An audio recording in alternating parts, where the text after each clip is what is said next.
राकेश सिंह जून DIG CRPF, हमारे सहयोगी श्री दिनेश भाई परमार, हमारे बहुत ही सहयोगी श्री मेरू भाई सोमनाथ से, सभी महानुभाव, फोर्स के ऑफिसर्स, विद्यार्थी, शिक्षक मित्रों,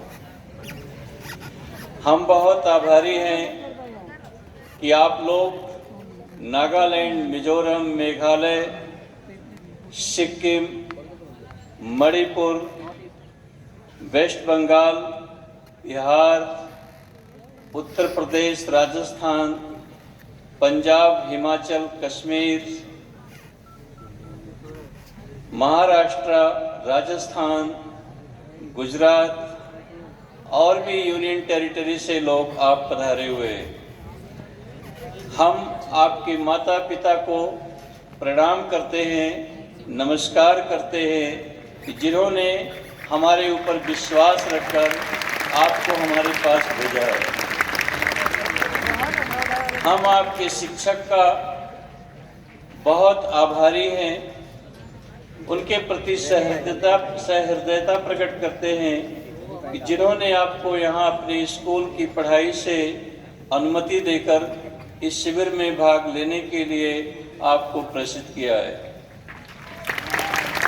हम आपके सभी शिक्षक, आपके विद्यालय के लोगों का दिल से आभार प्रकट करते हैं और स्वागत करते हैं। प्यारे बच्चों, आपने सोचा होगा कि हम जिंदगी में फर्स्ट टाइम 2000-3000 किलोमीटर से जा रहे हैं। लेह लद्दाख से जो बच्चे यहाँ आए, 50 बच्चे आईटीबीपी लेकर आए, 50 लद्दाख की गवर्नमेंट ने भेजा। सिक्किम हमें जाने में 10 बार सोचना पड़ता है क्योंकि वहाँ डेली फ्लाइट ही नहीं होती।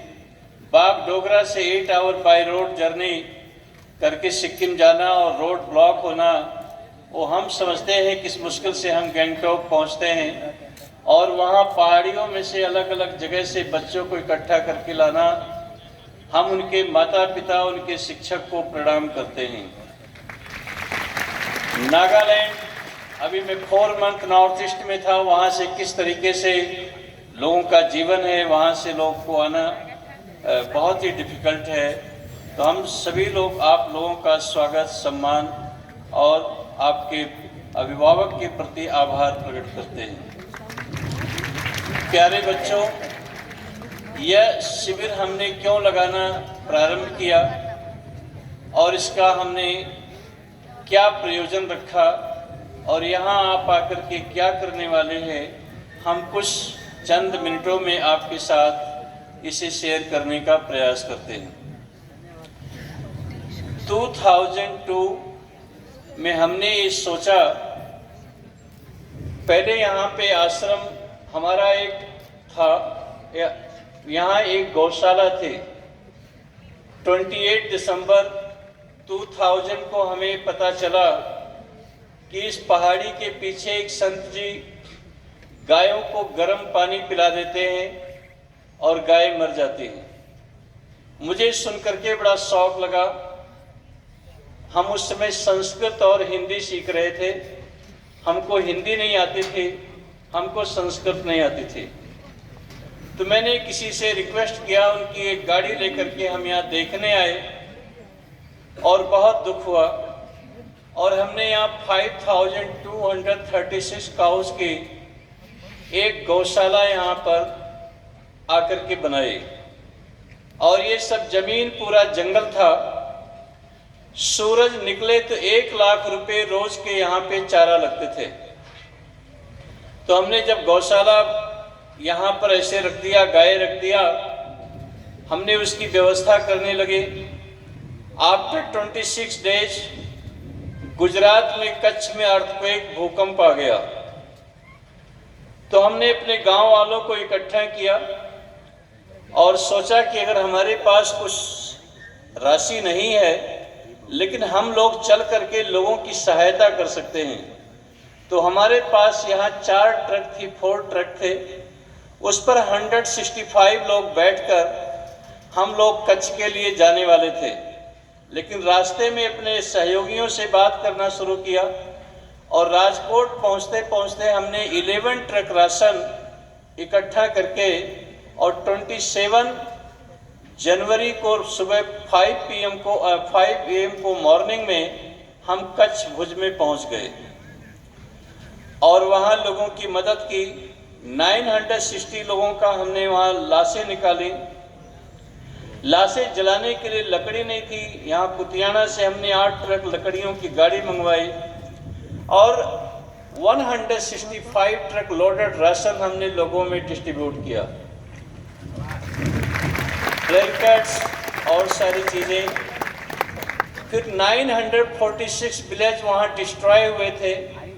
एक गांव था कुरन, इंडिया ब्रिज के पास।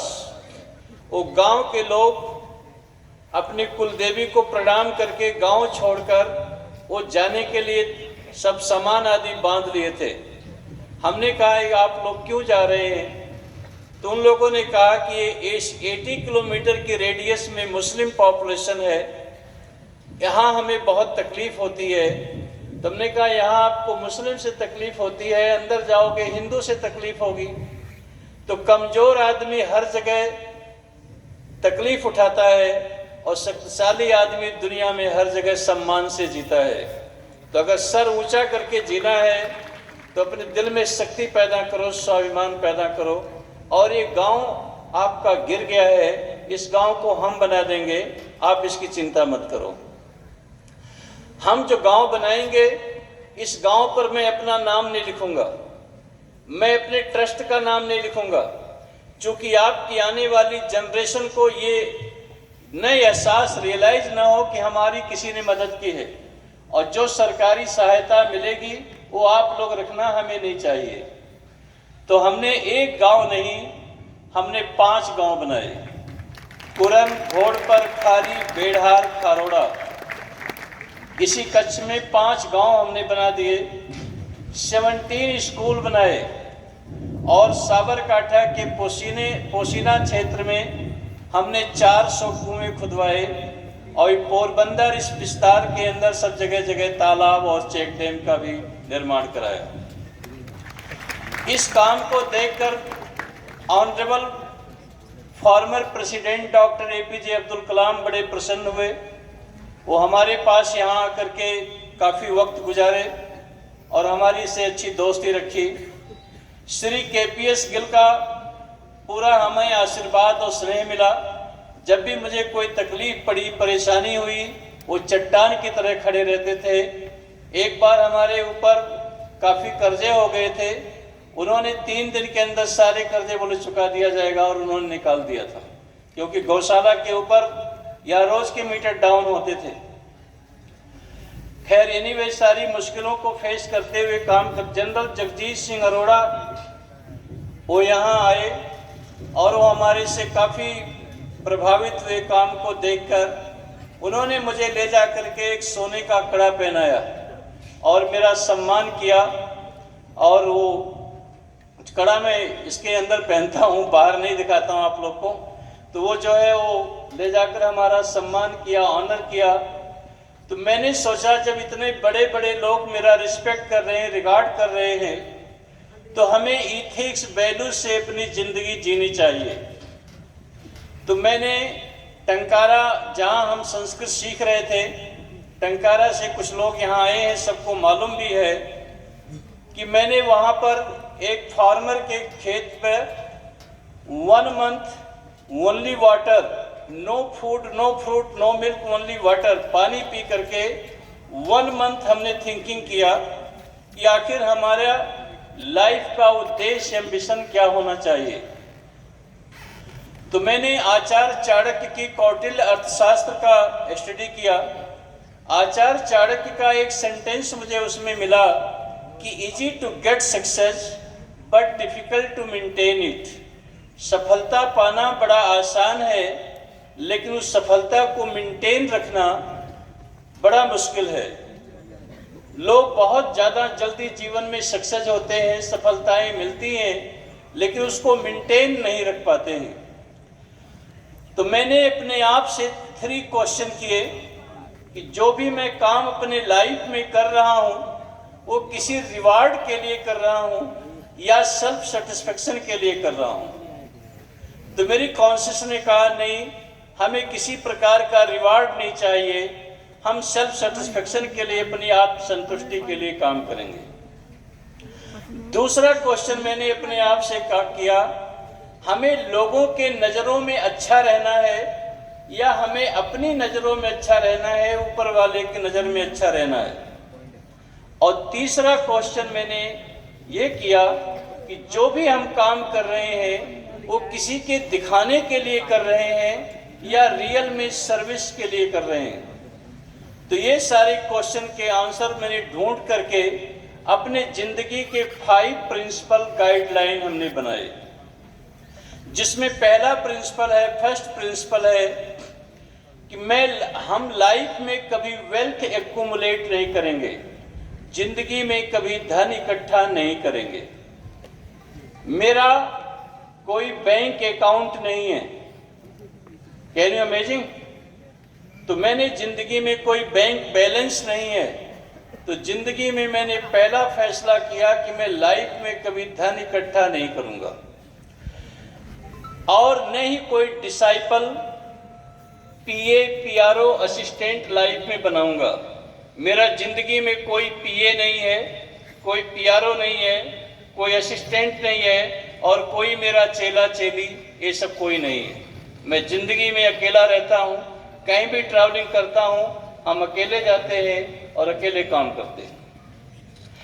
जिंदगी, क्योंकि चेला चेली रखना, पीए पीआरए रखना, ये काम कम करते, बदमाशी ज़्यादा करते, और अगर इनको बर्बाद होना है तो इन सब चक्कर में पड़ो, तो हमें इस सब काम को जिंदगी में नहीं करना। जिंदगी का दूसरा फैसला हमने किया कि हम कोई मंदिर नहीं बनाएंगे। जिस मंदिर को भगवान ने, परमात्मा ने बनाया है, ये ईंट पत्थर के मंदिर, मस्जिद, चर्च, गुरुद्वारे, ये मनुष्य के द्वारा बनाए जाते हैं। लेकिन सारे वर्ल्ड के 8.9 बिलियन जो वर्ल्ड की ह्यूमन पॉपुलेशन अप्रोक्सीमेट होने जा रही है, 7.8 बिलियन भी लोग कहते हैं, कैलकुलेशन कुछ अलग अलग होते हैं। लेकिन अगर वर्ल्ड के सारे ब्रिलियंट लोग 1 ट्रिकल ब्लड, एक बूंद खून भी कोई नहीं बना पाया, तो जो ईश्वर के बनाए हुए मंदिर हैं, हमें उसकी पूजा करनी है। आप हमारे ईश्वर हैं, आप हमारे मंदिर हैं, उस श्रद्धा से हम आपका सम्मान और उस इज्जत से देखने की कोशिश करते हैं। मंदिरों में भगवान तो हमें आज तक मिले नहीं। मैंने 11,490 किलोमीटर मैंने इस पैरों से चल करके 12 ज्योतिर्लिंग की यात्रा की है। 2,525 किलोमीटर गंगा रिवर की वन साइड, 3,364 किलोमीटर नर्मदा की बोथ साइड यात्रा की है, और 12 ज्योतिर्लिंग 11,490 किलोमीटर मैंने ऑन फुट इस पैरों से चल करके यात्रा किया है। हमें वहाँ भगवान के साक्षात दर्शन नहीं हुए। मैं आपको अपना ईश्वर समझकर और आपके दर्शन के लिए प्रयास करता रहता हूँ। लाइफ का थर्ड डिसीजन, तीसरा फैसला मैंने लिया कि हम जिंदगी में कभी गवर्नमेंट ग्रांट नहीं लेंगे और न ही कभी फॉरेन का फंड लेंगे। अगर गवर्नमेंट ग्रांट लेते हैं तो आज नहीं कल, कल नहीं परसों आप पर लोग एलिगेशन लगाएंगे। तो मैंने कभी गवर्नमेंट ग्रांट आज तक जो मैंने 5 गांव गुजरात में बनाए, 1 रुपये सरकारी सब्सिडी नहीं ली, जबकि 50% गुजरात सरकार सब्सिडी देने के लिए तैयार थी। हमने जो यहाँ जो भी काम किए उसमें सब्सिडी मिलती थी, लेकिन न मैंने कभी सरकारी सहायता लिया और न हमने कभी फॉरेन का फंड लिया। जिंदगी का 4th गाइडलाइन हमने ये बनाया, पहले तो हमारे पास लैक ऑफ नॉलेज, ज्ञान की कमी है, लेकिन फिर भी मुझे कोई लेक्चर प्रवचन के लिए बुलाएगा तो हम उसकी फीस नहीं देते। कहीं भी ज़्यादा देखिए, 4-5 मंथ में आर्म फोर्सेस में रहता हूँ, अलग अलग जाते हैं, आने जाने की प्लेन की टिकट अपना खर्च करके जाते हैं, और किसी से 1 रुपये कभी हमने फीस या किसी प्रकार का गिफ्ट लेने का प्रयास नहीं करते। आज 22 इयर्स मेरी लाइफ की कैरियर में अगर कोई भी व्यक्ति ये नहीं कह सकता कि मैंने धर्मबंधु को इनवाइट किया और उन्होंने कहा कि मुझे प्लेन की टिकट भेजो या मुझे कुछ गिफ्ट दो, मैंने ऐसा काम लाइफ में कभी नहीं किया। और न ही कोई मैन्युअल सिस्टम से चालबाजी चालाकी से प्रचार प्रसार करना, प्रेस कॉन्फ्रेंस करके गिफ्ट दे करके। आप पूरे आश्रम में देख लीजिए, मेरा कोई बैनर कोई पोस्टर आपको नहीं मिलेगा, मेरा कोई फोटो नहीं मिलेगा। लोग छोटा छोटा सा कार्यक्रम करते हैं, रोड से बैनर सजाते, झंडे लगाते, महाराज जी पधार रहे हैं। हमारा इस पूरे कैंपस में मेरा कोई व्यक्तिगत फोटो, कोई आस्था आपको आज तक नहीं मिलेगा। और न मैं कोई पैसे दे करके प्रेस कॉन्फ्रेंस करके खबर छपवाने का जिंदगी में कोई काम किया, कभी नहीं किया ऐसा काम। और लाइफ का लास्ट डिसीजन ह्यूमन वीकनेस होती है। मैंने फैसला किया था अगर हम ऐसे रह पाएंगे तो रह जाएंगे, नहीं रह पाएंगे तो फिर हम शादी कर लेंगे, लेकिन पर्दे के पीछे गर्लफ्रेंड बॉयफ्रेंड बना करके मुंह काला करके कुकर्म नहीं करेंगे। ये 27 फरवरी 2002 को मैंने ये डिसीजन लिए थे। आज 22 इयर्स इस फैसले को कायम हो गया। अगर इसमें जरा सा भी फॉल्ट होता तो 2-3-4 इयर्स में एक्सपोज हो जाता।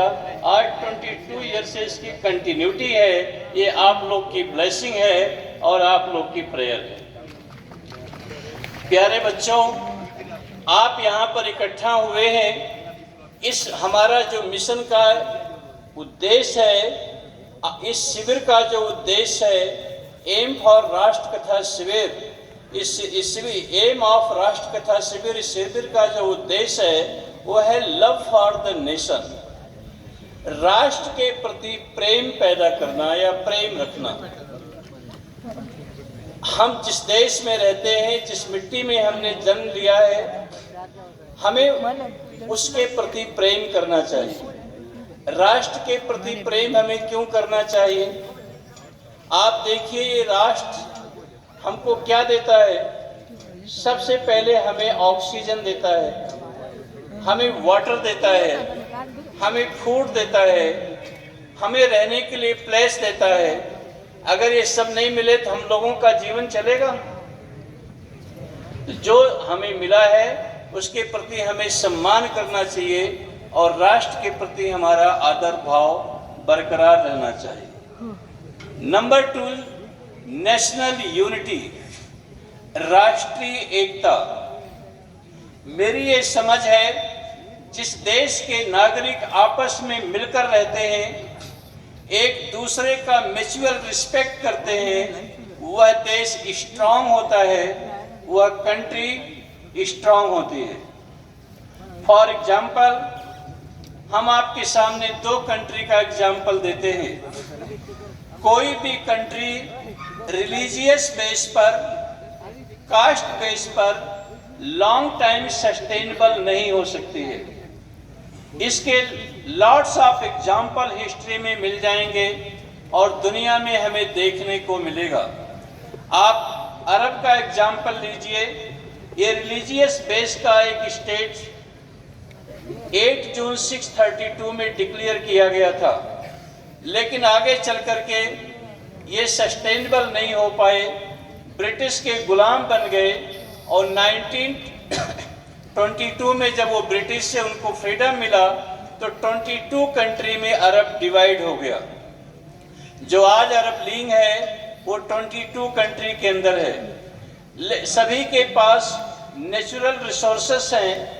1932 से पहले अरब की इकोनॉमिकल कंडीशन ठीक नहीं थी, लेकिन जब वहाँ पता चला कि इनके पास ऑयल फील्ड है, लोगों को ये रियलाइज हुआ कि ये प्रोग्रेस कर सकते हैं, तो वो लोगों ने इसके लिए प्रयास किया। और 1936 में जब कमर्शियल बेस पर वहाँ ऑयल का इनोवेशन हुआ तो गल्फ के इकोनॉमिकल कंडीशन सिचुएशन अच्छी हो गई। लेकिन यूएई के पास न तो ही ऑयल फील्ड था, न ही उनके पास गोल्ड माइंस थी और न ही उनके पास पल्स माइंस थे।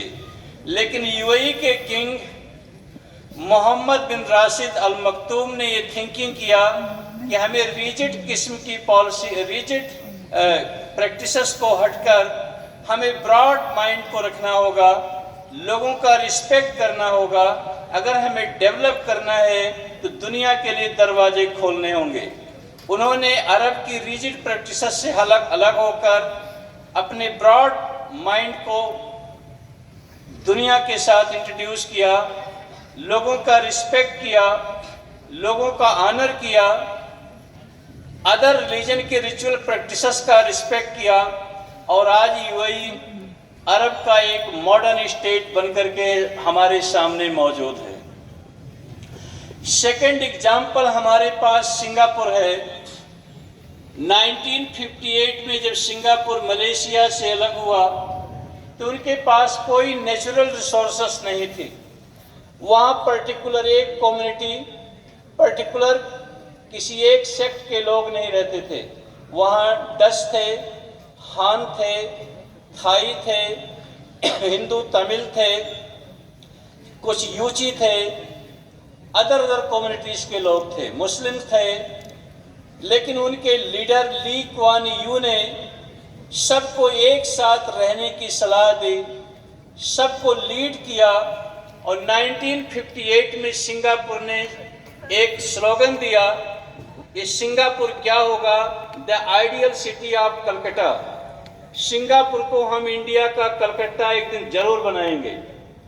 और उन्होंने एयरलाइंस जो चालू किया, 560 पेज की उनकी बुक है ली कुआन यू के विषय में, आप उसे पढ़कर देखेंगे तो आपको पता चलेगा किस तरह से उन्होंने एयरलाइंस का निर्माण किया सिंगापुर में और किस तरीके से अपने देश को आगे बढ़ाने की कोशिश किया। 1958 में जब सिंगापुर डिवाइड हुआ तो उनके प्रेसिडेंट का ड्रीम था कि हम इंडिया का कलकत्ता सिंगापुर को बना डालेंगे।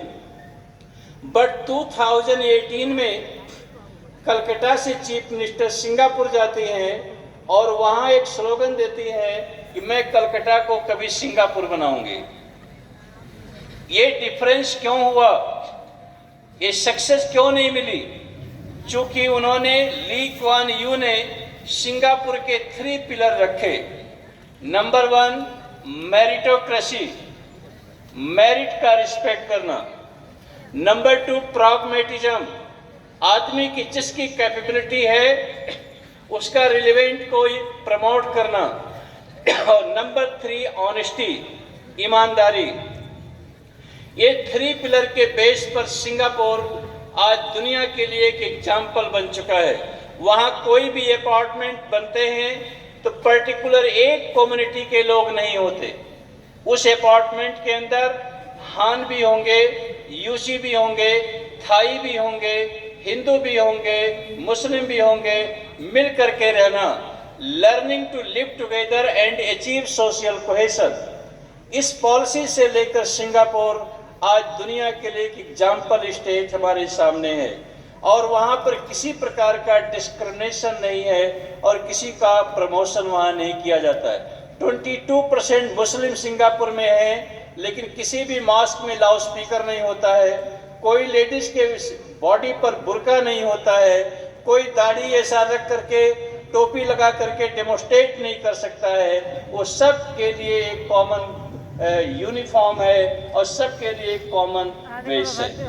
तो हमें ये सोचना होगा कि नेशनल यूनिटी अगर लानी है तो उसके बिना नेशन स्ट्रांग नहीं हो सकता है। थर्ड पॉइंट है selection and maintenance of aim. जो आपने जिंदगी में फैसले कर लिए हैं उसे आप पीछे मत हटो। मैं कभी कभी दुखी होता हूँ कि मैंने अपनी जिंदगी का 22 इयर्स अगर मैंने बिजनेस में लगाया होता, अगर मैंने पॉलिटिक्स में लगाया होता तो क्या मैं आज लोगों के सामने हाथ फैलाकर भीख मांगता? कभी कभी सक्सेस नहीं होता है तो मैं कहता हूँ 22 इयर्स मैंने अगर बिजनेस किया हो तो अपने लाइफ का गोल्डन टाइम इस तरीके से हमने बर्बाद कर दिया। कभी कभी अफसोस होता है और कभी कभी प्रॉब्लम होती है तो ये फ्रस्ट्रेशन होता है। तो कभी सोचते अगर मैंने इतना लाइफ अगर कहीं पॉलिटिक्स में लगाया होता या हमने बिजनेस में लगाया होता तो हम भी आज बहुत पैसे वाले बनते और हम भी बहुत पावरफुल बनते। जिनको बुलाने के लिए हमें रिक्वेस्ट करनी पड़ती है वो भी हमारे एक आदेश पे घूमते फिरते।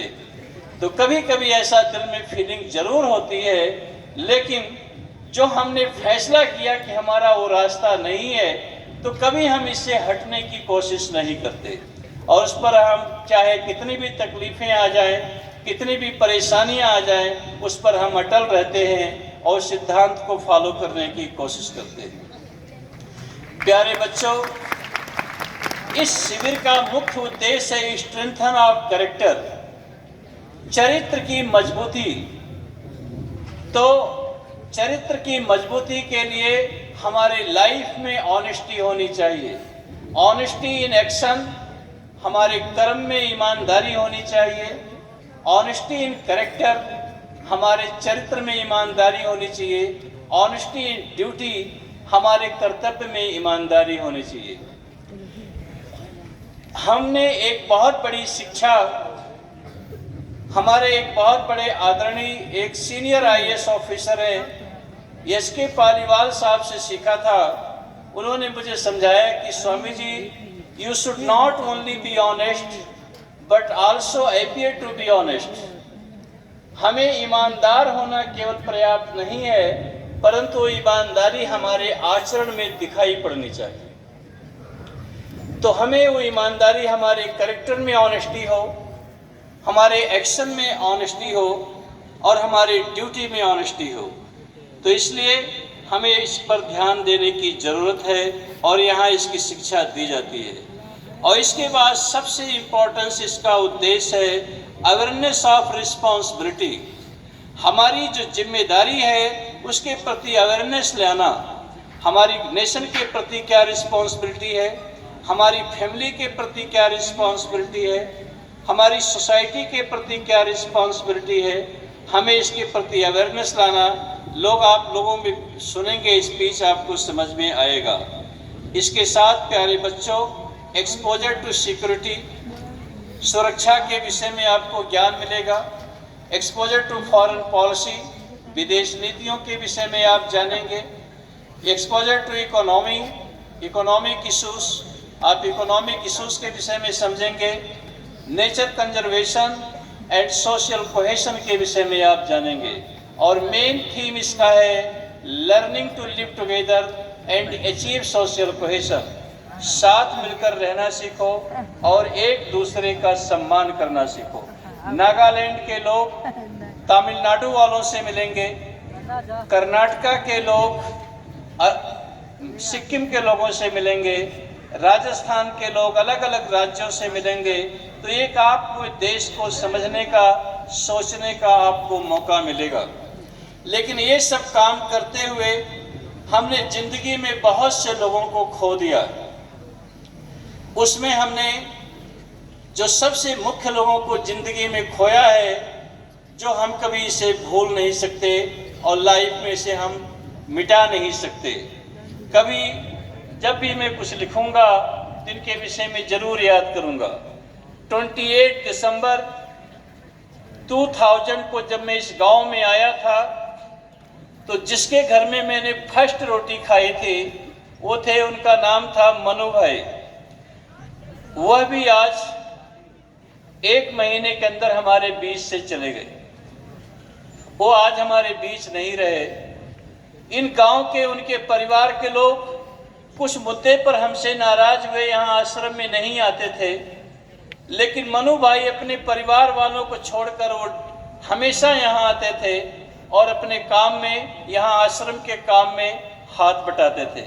आज उनका सारा परिवार फिर वापस इस आश्रम के प्रति आता जाता रहता है और पूरे दिल दिमाग से वो लोग काम करते हैं। लेकिन हम मनु भाई के बहुत आभारी रहेंगे जो आज हमारे जीवन की बहुत बड़ी क्षतिपूर्ति है, जो आज हमारे बीच में वो नहीं है।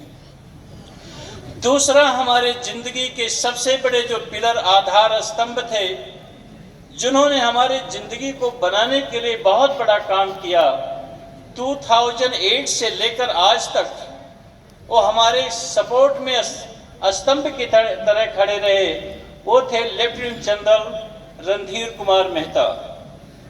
अनफॉर्चुनेटली वो भी आज हमारे बीच से चले गए। हमें कहीं भी लेक्चर देना होता था, हम किसी इशूज पर हमारा ज्ञान नहीं था। वो बहुत पढ़े लिखे काबिल थे, यूएन में मिलिट्री एडवाइजर थे, लेफ्टिनेंट जनरल थे और आर्मी के इंटेलिजेंस डीजी थे, और बड़े ही चरित्रवान और बड़े ही विद्वान और समझदार सेवाभावी थे। एक लेफ्टिनेंट जनरल जैसे व्यक्ति पुराने कपड़े पहनकर दिल्ली में जाकर रोडों पर लोगों को खाना बांटते थे, पागल लोगों के बाल काटते थे और यहाँ नेकर टी शर्ट पहन करके पूरे कैंपस में सफाई करते थे, और कभी कभी तो बच्चों का टॉयलेट वो खुद साफ करते थे। इतने बड़े वो ग्रेट इंसान थे, लेकिन वह भी आज हमारे बीच नहीं रहे। वह क्षतिपूर्ति हम कभी पूरा नहीं कर सकते। और उसके बाद में एक हमारे बड़े ही परिचित थे, हम उनसे सबसे पहले 7 मई 2002 में हमारे विदेश सचिव के घर पर, फॉर्मर उस समय विदेश सचिव नहीं थे, JN दीक्षित साहब के घर पर मुलाकात हुई थी। वो थे डॉक्टर मनमोहन सिंह जी। 2006 में डॉक्टर मनमोहन सिंह से मैं जाकर के मिलने गया, और हमारे साथ हमारे कुछ सहयोगी और थे। मैंने उनको रिक्वेस्ट किया, KPS गिल, हम डॉक्टर मनमोहन सिंह जी और बैठे थे, हमने कहा सर अफ्रीकन कंट्री की लाइबेरिया कंट्री ने डिमांड किया है कि वहाँ मिलिटेंसी को न्यूट्रलाइज करने के लिए इंडिया से फोर्स की डिमांड की है, सहायता मांगी है कि आप अपनी फौज हमारे देश भेजिए और हमारे देश में शांति आए। लेकिन जो आज अपने आप को मॉडर्न स्टेट कहते हैं, अमेरिका, ब्रिटेन, फ्रांस, अपने देश की महिला फोर्स कहीं दूसरे देश में नहीं भेज पाए, और यूएन के चार्टर में जेंडर इक्वलिटी की बात की गई है, तो अगर हम अपने देश की महिला फोर्स अगर हम लाइबेरिया में भेजते हैं तो विश्व को हम मैसेज देते हैं कि नारी का सम्मान भारत देश करता है, दुनिया के लोग सिर्फ बातें करते हैं। ये सुनकर के NSA थे उस समय, MK नारायण, वो लाल पीले हो गए और वो हमारी तरफ से बड़ी आंखें निकाल कर देखने लगे। तो डॉक्टर मनमोहन सिंह जी का वो सेंटेंस मेरे कान में, ईयर में हॉन्ट करता है। उन्होंने देखते हुए नारायणन को कहा, मिस्टर नारायणन, ये रूहानी अल्फाज है। उन्होंने उर्दू में बोला, ये रूहानी अल्फाज है और इस रूहानी अल्फाज का हमें रिस्पेक्ट करना चाहिए। और आगे चल कर के 2007 में हमारी महिला फोर्स, मुझे गर्व है हमारी CRPF की बहनों पर, इन्होंने जाकर 2007 से 2017 तक लाइबेरिया में उन आतंकवादियों से लड़ा और वहां शांति प्रस्थापित किया। एक बार CRPF की लड़कियों के लिए आप सब लोग खड़े होकर के इनके ऑनर में सम्मान करेंगे कि जो विश्व की पहली महिला फोर्स दुनिया में गई थी, वो CRPF की महिला फोर्स गई थी। और 2017 से लेकर 17 तक ये लोगों ने अपना जान जोखिम देकर वहाँ पर रहे। और नारायणन साहब कहते थे कि अगर इनके साथ रेप हो गया, छेड़खानी हो गया, तो कौन जिम्मेदार होगा। मैंने कहा अगर उनके साथ रेप हो सकता, छेड़खानी हो सकती है, तो ये सोल्जर नहीं हो सकती हैं। अगर ये सोल्जर हैं तो दुनिया की कोई ताकत इनका मुकाबला नहीं कर सकता है। ये प्लीज सीट डाउन। तो आज हमारे बीच डॉक्टर मनमोहन सिंह जी भी नहीं रहे, बहुत अफसोस की बात है। हम इन आत्माओं के लिए एक बार खड़े होकर के और मौन धारण करके इनके प्रति अपनी श्रद्धांजलि प्रकट करेंगे।